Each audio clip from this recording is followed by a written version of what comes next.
দেখুন, আমি বাংলার মানুষকে যতটুকু চিনি জানি, বাংলায় যে গণতন্ত্র প্রতিষ্ঠা বিগত দিনে ছিল, এখনো গণতন্ত্র আছে, কিন্তু সেই গণতন্ত্রের মাধ্যমে বা গণতন্ত্রের মধ্যে শাসক দলের যে অগণতান্ত্রিক পদ্ধতি চালু আছে, সেটা আগামী দিনে অবসান করব আমরা।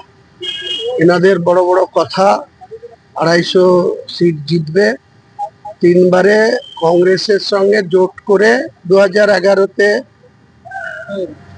কটা পেয়েছিল, 250 পৌঁছাতে পারেনি। 42 কংগ্রেস আর 182, 250 হয় না। তারপরে একাই লড়েছিল 2016-তে, উনিও প্রেজেন্ট ছিলেন, পিসিও ছিলেন, তাদের কত হয়েছিল 211 একা। তারপরে 2021-এ 215, দুটো সিট পেন্ডিং ছিল, জঙ্গিপুর আর শামশেরগঞ্জ, দিয়ে 15। কি করে বলছেন উনি, কোন অঙ্কে বলছেন?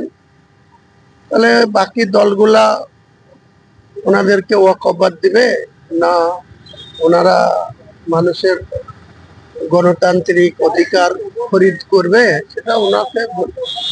এখনই সময় আছে। শেষ প্রশ্ন করি হুমায়ুন বাবু, উন্নয়নের পাঁচালী যেভাবে বিভিন্ন এলাকায় এলাকায় ঘুরছে এবং বিক্ষোভের মুখোমুখি হচ্ছে, আপনি জেইউপি প্রধান, আপনার কি মনে হয় যে উন্নয়নের পাঁচালী গান শুনিয়ে মানুষের মন জয় করা সম্ভব? বাংলার মানুষ অত বোকা না।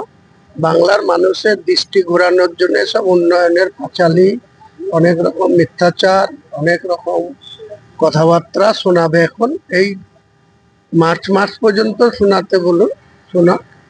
তারপরে এপ্রিলে যখন ভোট হবে, মানুষ ঠিক এদেরকে যোগ্য জবাব দেবে।